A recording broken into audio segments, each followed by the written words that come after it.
Bonjour à toutes et à tous, chers frères et sœurs en humanité, chers amis musulmans et chrétiens présents aujourd'hui. Je vous salue avec respect et sincérité. Je m'appelle Thomas, je suis père de famille, citoyen ordinaire, non musulman, animé par le désir honnête de comprendre, de dialoguer et de transmettre à mes enfants une foi réfléchie et apaisée. C'est un honneur pour moi d'être ici et de pouvoir m'adresser directement au docteur Zakir Nek, que je salue chaleureusement et respectueusement. Docteur, ma question est simple mais profonde. Un prêtre français défie docteur Zakir Naik qui démontre que Jésus n'a pas été crucifié. En tant que chrétien de culture et croyant en Jésus, j'ai toujours appris que la crucifixion est le cœur même de la foi chrétienne. Pourtant, l'islam affirme clairement que Jésus n'a pas été crucifié. Ma seule question est donc la suivante. Sur quelles bases coraniques et prophétiques affirmez-vous, en islam, que Jésus, que la paix soit sur lui, n'a pas été crucifié? Et comment cette position peut-elle être comprise par des chrétiens sans être perçue comme un rejet ou une offense? Au nom d'Allah, le tout miséricordieux, le très miséricordieux. Je remercie mon frère Thomas pour son salut chaleureux, son attitude respectueuse et surtout pour la sincérité de sa question. Permettez-moi de dire, avant toute chose, que l'islam n'est pas venu pour insulter Jésus, que la paix soit sur lui, ni pour diminuer son rang. Au contraire, l'islam honore Jésus d'un honneur que peu de gens connaissent réellement. Il est l'un des plus grands prophètes de Dieu, né miraculeusement, appelé dans le Coran Issa ibn Maryam, Jésus fils de Marie, est mentionné avec respect dans de nombreux versets. Le Coran parle de Jésus avec amour, dignité et vérité. La question de la crucifixion est centrale, je le reconnais. Mais pour la comprendre, il faut d'abord comprendre comment l'islam définit la vérité révélée.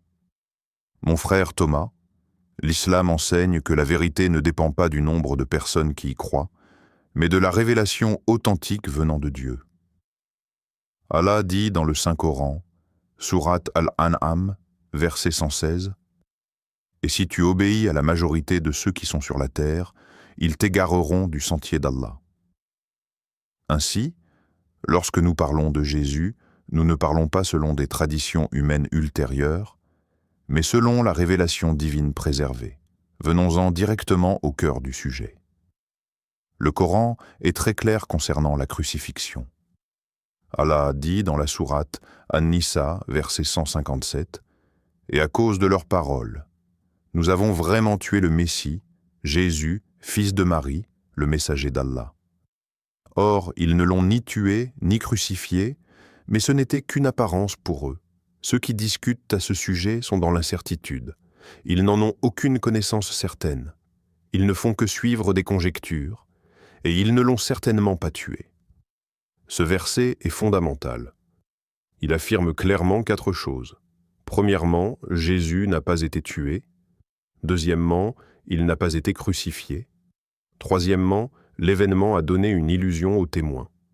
Quatrièmement, ceux qui prétendent le contraire suivent des suppositions, non une certitude. Allah continue dans le verset 158. « Mais Allah l'a élevé vers lui, et Allah est puissant et sage. » Ainsi, selon l'islam, Jésus a été sauvé par Dieu et élevé vers lui. Cela n'est pas une humiliation, mais un honneur immense. Dieu sauve ses prophètes. Dans le Coran, nous voyons que Dieu a sauvé Noé du déluge, Abraham du feu, Moïse de Pharaon et Jésus de ceux qui complotaient contre lui. Allah dit dans la sourate Al-Imran, verset 54, « Ils complotèrent, et Allah complota. Et Allah est le meilleur des stratèges. » Mon frère Thomas, permettez-moi de clarifier une chose essentielle.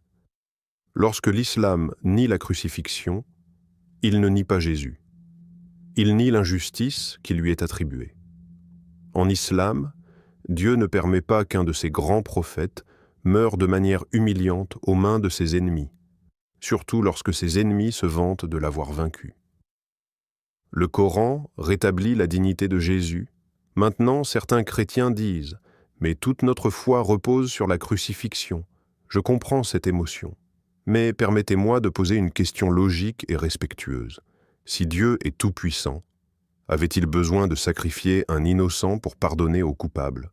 Dans le Coran, Allah dit dans la sourate Az-Zumar, verset 7, « Aucune âme ne portera le fardeau d'une autre ». Cette notion existe aussi dans la Bible, dans Ézéchiel 18:20. Alors pourquoi Dieu ferait-il porter les péchés de l'humanité à Jésus? L'islam enseigne que chaque être humain est responsable de ses propres actes et que le pardon vient par la repentance sincère, non par le sang versé d'un prophète innocent. Concernant l'illusion de la crucifixion, le Coran ne précise pas exactement comment elle s'est produite. Et cela, mon frère Thomas, est une sagesse divine. Certains savants musulmans ont dit qu'un autre homme a été fait pour ressembler à Jésus. D'autres ont dit que les ennemis ont simplement cru l'avoir crucifié. L'essentiel n'est pas le mécanisme, mais le message. Dieu a sauvé Jésus. Et le Coran est explicite sur ce point. Les hadiths du prophète Mohammed, que la paix et la bénédiction d'Allah soient dismuées sur lui, confirment également que Jésus n'est pas mort et qu'il reviendra à la fin des temps. Dans Sahih al-Bukhari et Sahih Muslim, le prophète dit que Jésus, fils de Marie, descendra à la fin des temps, brisera la croix, tuera le faux Messie et établira la justice. Comment pourrait-il revenir s'il était mort définitivement sur la croix? Cela montre clairement que Jésus est vivant auprès de Dieu. Mon frère Thomas, permettez-moi maintenant d'aborder l'aspect du respect et du dialogue. L'islam ne demande pas aux chrétiens de haïr leur foi. Il les invite à réfléchir. Allah dit dans la sourate Al-Imran, verset 64, « Ô gens du livre, venez à une parole commune entre nous et vous, que nous n'adorions qu'Allah sans rien lui associer. » C'est cela le dialogue islamo-chrétien. Une invitation, non une contrainte. L'islam enseigne aussi que Jésus était un messager envoyé aux enfants d'Israël, qu'il a accompli des miracles par la permission de Dieu, qu'il guérissait les malades, ressuscitait les morts par la permission d'Allah et qu'il appelait les gens à adorer le Dieu unique. Tout cela est mentionné dans la sourate Al-Maïda, verset 110. L'islam rejette seulement l'idée que Jésus soit Dieu ou le Fils littéral de Dieu. Et cela aussi, Jésus lui-même ne l'a jamais dit explicitement dans les évangiles authentiques. Mon frère Thomas, je vous le dis avec sincérité, si Jésus était ici aujourd'hui, il ne serait pas en colère contre l'islam. Il reconnaîtrait dans l'islam la continuité du message de tous les prophètes, l'adoration d'un Dieu unique.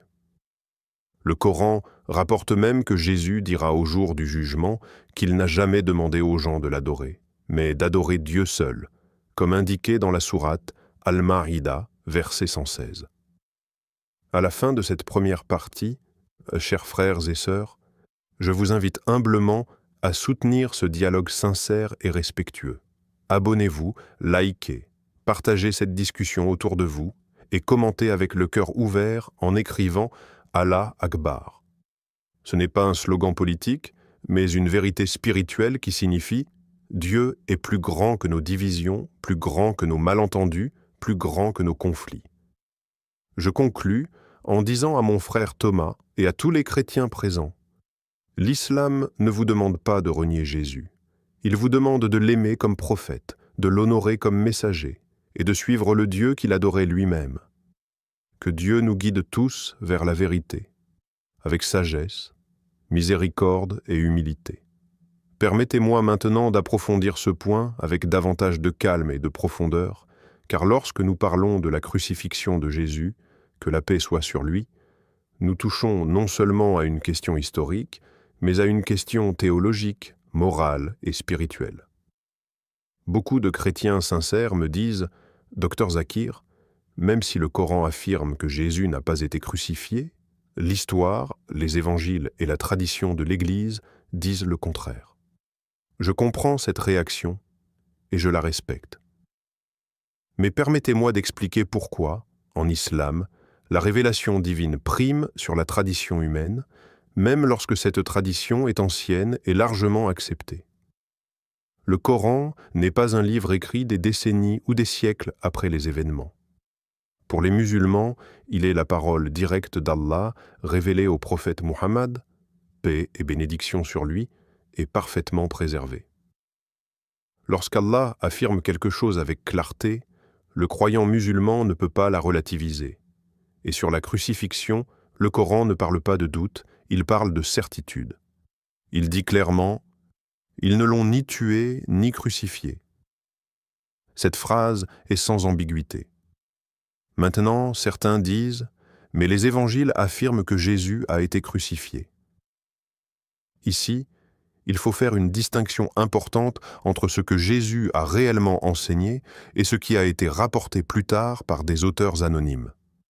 Aucun évangile n'a été écrit du vivant de Jésus. Le plus ancien, selon les chercheurs chrétiens eux-mêmes, a été rédigé plusieurs décennies après les événements. Et ces évangiles ne sont pas des témoignages directs de Jésus, mais des récits transmis, compilés, sélectionnés et parfois modifiés au fil du temps. Ce n'est pas une accusation émotionnelle, c'est un constat historique reconnu par de nombreux biblistes. De plus, si nous lisons attentivement les évangiles, nous trouvons des passages qui soulèvent des questions sérieuses sur la crucifixion telle qu'elle est comprise aujourd'hui. Par exemple, Jésus prie dans le jardin de Gethsémani et implore Dieu de l'épargner. Dans l'évangile selon Matthieu, il est rapporté qu'il dit « Mon Père, s'il est possible, que cette coupe s'éloigne de moi. » Posez-vous la question honnêtement. Pourquoi un prophète, envoyé par Dieu, prierait-il pour être sauvé d'un plan qu'il serait censé accomplir volontairement pour le salut de l'humanité? En islam, cette prière a du sens. Jésus demandait à Dieu de le sauver et Dieu l'a exaucé. La Bible dit aussi que Jésus a été exaucé dans ses prières. Dans l'Épître aux Hébreux, il est écrit que Jésus a été entendu à cause de sa piété. Or, s'il a été entendu, cela signifie que sa demande a été acceptée. Et quelle était sa demande? Être sauvé de la mort. Cela rejoint parfaitement la position coranique. Permettez-moi maintenant de revenir sur la sagesse divine derrière cet événement. Pourquoi Allah a-t-il permis que les ennemis de Jésus croient l'avoir crucifié? Parce que ce monde est un lieu d'épreuve. Allah teste les cœurs, les intentions et la sincérité. Ceux qui ont voulu humilier un prophète ont été trompés par leur propre arrogance. Allah dit dans le Coran que les complots des injustes se retournent contre eux. Et cela ne diminue en rien le rang de Jésus, bien au contraire. Être élevé par Dieu vivant, protégé par lui, est un honneur suprême. Certains chrétiens me disent « Mais sans la crucifixion, il n'y a pas de rédemption. » Ici, il faut réfléchir à la notion même de justice divine. En islam, Dieu est parfaitement juste et parfaitement miséricordieux. La justice signifie que chacun est responsable de ses propres actes. La miséricorde signifie que Dieu pardonne à qui il veut lorsque la personne se repent sincèrement. Il n'y a pas de contradiction entre ces deux attributs. L'idée que Dieu aurait besoin d'un sacrifice sanglant pour pardonner est étrangère à la logique coranique. Allah dit qu'il pardonne tous les péchés à celui qui se repent, sans intermédiaire, sans sang, sans croix. Et permettez-moi d'ajouter une chose très importante. L'islam ne nie pas la souffrance de Jésus. Il a été rejeté, insulté, menacé, persécuté. Mais souffrir pour la vérité ne signifie pas être crucifié et tué. Beaucoup de prophètes ont souffert sans être mis à mort. La dignité d'un prophète ne se mesure pas à la violence qu'il subit, mais à la fidélité de son message. Concernant le retour de Jésus à la fin des temps, ce point est fondamental. Le prophète Muhammad, paix sur lui, a parlé de Jésus à de nombreuses reprises. Il a dit que Jésus reviendra comme un signe de l'heure, qu'il rétablira la justice, qu'il corrigera les erreurs théologiques commises à son sujet et qu'il montrera clairement qu'il n'a jamais appelé à être adoré. Cela montre que la mission de Jésus n'est pas terminée. Elle a été interrompue par un complot humain, mais préservé par la volonté divine. Certains chrétiens peuvent se sentir déstabilisés par cette idée, et je le comprends humainement. Mais je leur dis avec douceur, l'islam ne vole pas Jésus aux chrétiens. Il le rend à l'humanité. Il le libère des constructions théologiques tardives et le replace dans la lignée noble des prophètes, Adam, Noé, Abraham, Moïse, Jésus et Muhammad. Que la paix soit sur eux tous. Le Coran invite les gens du livre à réfléchir, pas à se battre. Il ne force personne à croire. Il pose des questions, il appelle à la raison, à la conscience et à l'humilité. Allah dit « N'exagérez pas dans votre religion ». Cette exagération, selon l'islam, commence lorsqu'un prophète est élevé au rang de Dieu. Je veux aussi dire quelque chose de très humain à mes frères chrétiens présents ici. Croire que Jésus n'a pas été crucifié ne signifie pas rejeter votre amour pour lui. Cela signifie accepter que Dieu l'ait aimé encore plus que vous, au point de le sauver et de l'honorer. Un Dieu miséricordieux ne livre pas son messager fidèle à une mort infamante pour satisfaire une logique théologique. Il le protège, il l'élève, et il le fera revenir quand le monde aura de nouveaux besoins de vérité. Enfin, permettez-moi de rappeler que le Coran appelle Jésus une parole de Dieu et un esprit venant de lui, non dans un sens divin, mais dans un sens honorifique. Il est né par un commandement divin, sans père, comme Adam a été créé sans père ni mère. Et pourtant, Adam n'est pas Dieu. La naissance miraculeuse n'implique pas la divinité. Tout cela montre que la position islamique sur la crucifixion n'est ni une provocation ni une négation agressive, mais une cohérence théologique complète, fondée sur la révélation, la raison et la justice divine. Et lorsque cette position est comprise sans préjugés, elle ouvre la porte à un dialogue profond, sincère et apaisé entre musulmans et chrétiens. Et c'est précisément dans cet esprit de dialogue sincère que je souhaite continuer à développer cette question, car trop souvent elle est abordée avec émotion, sans prendre le temps d'examiner les implications profondes de chaque position. Lorsque l'on dit que Jésus, paix sur lui, a été crucifié, on affirme implicitement que Dieu a perdu le contrôle d'une situation ou qu'il a volontairement livré son prophète à ses ennemis. En islam, aucune de ces deux idées n'est acceptable. Allah est Al-Qadir, le Tout-Puissant, Al-Hakim, l'infiniment sage.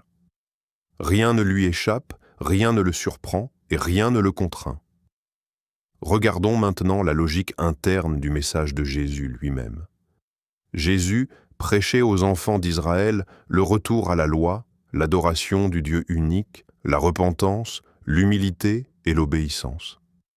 Il ne prêchait pas sa propre mort comme un objectif spirituel. Il prêchait la vie, la réforme morale, la sincérité du cœur.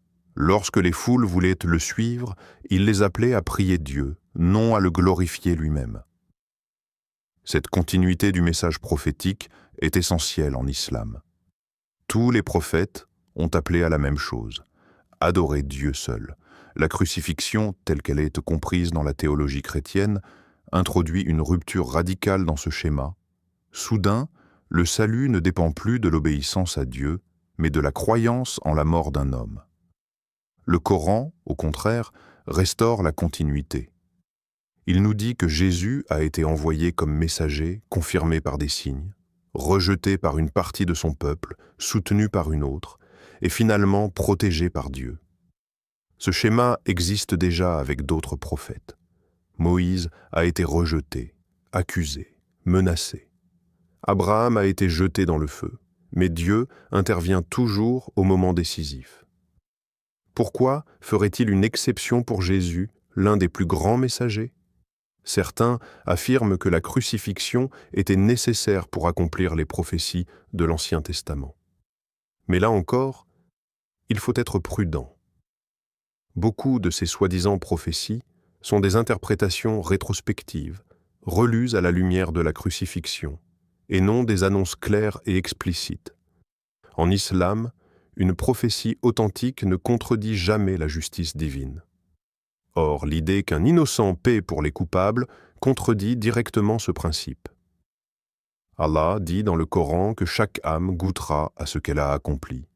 Personne ne portera le péché d'un autre. Cette règle est universelle, intemporelle. Elle s'applique à tous sans exception. Même les prophètes demandent pardon pour eux-mêmes. Aucun prophète n'a jamais dit « Je mourrai pour effacer vos péchés ». Cette idée apparaît plus tard dans un contexte historique précis, marqué par des influences grecques et romaines, où le sacrifice expiatoire était une notion courante. L'islam, en rejetant la crucifixion, ne rejette pas le sacrifice moral. Au contraire, il insiste sur le sacrifice personnel, lutter contre ses passions, résister à l'injustice, dire la vérité face au pouvoir, pardonner, faire le bien même quand cela coûte. Jésus a incarné ce sacrifice moral. Il a sacrifié son confort, sa sécurité, sa réputation. Mais il n'a pas sacrifié sa mission, ni été abandonné par Dieu. Parlons aussi du rôle de Paul dans la diffusion de la doctrine de la crucifixion. Historiquement, ce sont les écrits de Paul qui ont donné à la mort de Jésus sa dimension rédemptrice centrale. Or, Paul n'a jamais rencontré Jésus durant son ministère. Son interprétation est théologique, personnelle, et a profondément influencé le christianisme ultérieur. En islam, une telle transformation du message prophétique est problématique. La religion ne peut pas être reconstruite autour de l'interprétation d'un homme, aussi sincère soit-il. Le Coran, en revanche, affirme que Jésus n'a jamais prêché autre chose que l'adoration de Dieu. Et il affirme qu'au jour du jugement, Jésus désavouera ceux qui l'ont élevé au rang divin. Cela n'est pas dit pour humilier les chrétiens, mais pour les avertir avec compassion. Allah ne veut pas punir, il veut guider. Je veux maintenant aborder un point très sensible, l'émotion liée à la croix. Pour beaucoup de chrétiens, la croix est un symbole d'amour, de sacrifice, d'espoir. En islam, nous respectons cette émotion humaine. Mais nous disons, l'amour de Dieu ne se manifeste pas par la mort injuste d'un prophète, mais par la miséricorde, le pardon et la guidance. Dieu n'a pas besoin de sang pour aimer. Il aime parce qu'il est amour dans son essence, sans condition préalable. Lorsque l'islam dit que Jésus a été élevé vers Dieu, cela signifie qu'il est vivant dans une dimension que nous ne percevons pas, protégé, honoré et réservé pour une mission future. Cette idée peut sembler étrange, mais elle n'est pas unique. Dans la Bible elle-même, Élie est élevé au ciel. Enoch est pris par Dieu. Pourquoi serait-il impossible que Jésus le soit aussi ? Le retour de Jésus est d'ailleurs un point commun étonnant entre l'islam et certaines traditions chrétiennes. Mais en islam, ce retour n'est pas pour confirmer la croix, il est pour la corriger. Le prophète Mohammed a dit que Jésus brisera la croix, ce qui signifie symboliquement qu'il mettra fin à l'interprétation erronée de sa mission. Il ne détruira pas la foi des chrétiens, mais il la purifiera de ce qui s'y est ajouté. Je tiens à insister sur le fait que ce discours n'est pas un discours de supériorité. Ce n'est pas « nous contre vous ». C'est un appel à la réflexion commune. Le Coran s'adresse aux gens du livre avec respect, mais aussi avec franchise. Il ne flatte pas, il est clair. Il ne condamne pas aveuglément, il appelle à revenir à l'essentiel. Et l'essentiel, c'est Dieu. Un Dieu unique, transcendant, miséricordieux, juste. Un Dieu qui envoie des prophètes pour guider, non pour être sacrifié. Un Dieu qui pardonne sans intermédiaire. Un Dieu qui écoute les prières et y répond. Jésus a prié, Dieu a répondu. Voilà la position islamique, simple, cohérente et profondément respectueuse de Jésus. Je sais que pour certains, accepter cela demande un immense courage intellectuel et spirituel. Cela demande de remettre en question des enseignements reçus depuis l'enfance. Mais la vérité mérite cet effort. Dieu mérite cette sincérité. Et le dialogue que nous avons ici n'est pas destiné à créer des gagnants et des perdants, mais des consciences éveillées. L'islam ne demande pas aux chrétiens de renier leur identité culturelle ou leur amour pour Jésus. Il leur demande de réfléchir à qui était réellement Jésus, à ce qu'il a réellement enseigné, et à ce que Dieu attend réellement de l'humanité. Était-il venu pour mourir ou pour guider? Était-il venu pour être adoré ou pour appeler à l'adoration de Dieu? Ces questions ne sont pas agressives. Elles sont nécessaires. Elles ont été posées par les prophètes eux-mêmes. Et elles restent ouvertes, non pas pour diviser, mais pour rapprocher ceux qui cherchent sincèrement la vérité. Et c'est pourquoi je demande toujours à chacun d'écouter ce message avec le cœur ouvert et l'esprit libre, car la foi authentique n'a jamais peur des questions.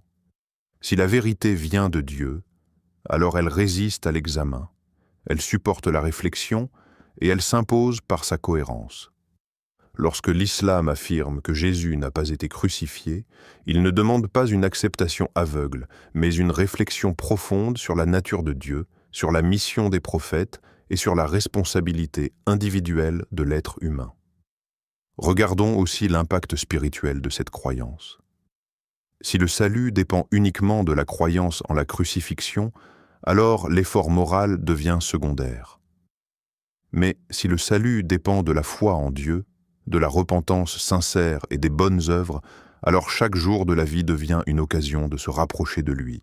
Jésus appelait les gens à purifier leur cœur, à aimer leur prochain, à être humbles devant Dieu. L'islam reprend exactement cet appel et lui redonne sa place centrale. Je veux également souligner que le Coran ne parle jamais de vengeance divine contre l'humanité. Il parle de miséricorde, encore et encore. Chaque sourate commence par « Au nom d'Allah, le tout miséricordieux, le très miséricordieux ». Cette miséricorde ne nécessite pas de drame sanglant pour s'exprimer. Elle s'exprime par la guidance, par le rappel, par l'envoi de messagers successifs. Jésus était l'un de ces messagers. Muhammad fut le dernier.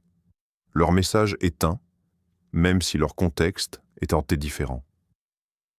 Lorsque nous disons que Jésus n'a pas été crucifié, nous disons aussi que Dieu n'abandonne jamais ses serviteurs sincères. C'est un message d'espoir pour toute l'humanité. Si Dieu a sauvé Jésus, il peut aussi sauver chacun de nous de l'égarement, du désespoir et du péché, à condition que nous revenions à lui avec sincérité. Je sais que ce sujet touche profondément l'identité chrétienne, et je le respecte. Mais je demande simplement, examinons ensemble si ce que Jésus a enseigné correspond réellement à ce que l'on croit aujourd'hui à son sujet. Le Coran affirme que Jésus était un serviteur honoré de Dieu. Être serviteur de Dieu n'est pas une humiliation, c'est la plus haute dignité possible. Tous les prophètes étaient des serviteurs. Muhammad lui-même se définissait avant tout comme un serviteur et messager. Ainsi, lorsque l'islam rejette la crucifixion, il ne rejette pas l'amour, le sacrifice ou la spiritualité. Il rejette une interprétation qui, selon lui, éloigne les gens de l'essence même du message divin. Et cette essence est simple, connaître Dieu, l'adorer seul, vivre avec droiture et préparer l'âme à la rencontre avec lui. Ces paroles ne cherchent pas à fermer le débat, mais à l'approfondir encore davantage, afin que chacun puisse continuer à réfléchir avec sincérité, patience et respect. Cher professeur Dr Zakir Nek, je tiens sincèrement à vous remercier pour la patience, la clarté et la profondeur avec lesquelles vous avez répondu à ma question. Je suis venu ici avec une interrogation honnête, portée par le désir de comprendre et non de provoquer. En vous écoutant, j'ai compris que la position de l'islam concernant Jésus, que la paix soit sur lui, ne naît ni d'un rejet, ni d'un manque de respect, mais d'une cohérence spirituelle et d'une fidélité à la révélation telle que vous la comprenez.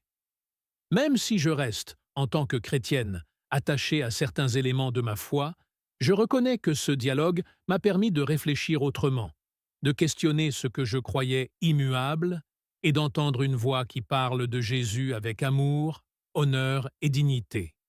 J'ai particulièrement été touché par votre insistance sur la justice et la miséricorde de Dieu, ainsi que sur la responsabilité personnelle de chaque être humain devant le Créateur. Ce sont des valeurs universelles qui résonnent au-delà des différences religieuses. Je crois profondément que ce type d'échange est essentiel dans un monde où trop souvent les religions sont opposées au lieu d'être expliquées. Je vous remercie de m'avoir écouté sans jugement, d'avoir répondu sans agressivité et d'avoir ouvert un espace où la réflexion est possible. Qu'Allah te bénisse, cher professeur Dr Zakir Naik. Je remercie sincèrement mon frère pour ses paroles respectueuses et pour la sincérité de sa démarche. C'est exactement ce type d'attitude que l'islam encourage. Poser des questions avec un cœur ouvert et écouter avec intelligence et humilité. Le dialogue n'est jamais une faiblesse, c'est une force. Lorsque nous échangeons avec respect, même si nous ne sommes pas d'accord sur tout, nous faisons déjà un grand pas vers la vérité et vers la paix entre les cœurs. Je tiens à rappeler à tous ceux qui nous écoutent que l'objectif de ces discussions n'est pas de blesser, d'humilier ou de forcer qui que ce soit, mais d'éclairer, de partager et d'inviter à la réflexion. L'islam nous enseigne que la guidance vient d'Allah seul et que notre rôle est simplement de transmettre le message avec sagesse et douceur. Si une personne repart avec une question de plus dans son cœur, mais aussi avec plus de respect pour l'autre, alors ce dialogue a déjà porté ses fruits. J'invite maintenant tous les spectateurs qui suivent cet échange à soutenir ce type de contenu bénéfique. Abonnez-vous à la chaîne Parole d'Al-Islam. Aimez cette vidéo si elle vous a aidé à mieux comprendre le dialogue entre l'islam et le christianisme. Partagez-la autour de vous afin que ce message de respect et de réflexion touche davantage de personnes. Et participez activement dans les commentaires en posant vos questions en lien avec ce script et les thèmes abordés. Vos interrogations sont importantes et elles nourrissent ce dialogue nécessaire entre croyants sincères. Qu'Allah nous guide tous vers la vérité, nous accorde la sagesse dans nos paroles et la paix dans nos cœurs.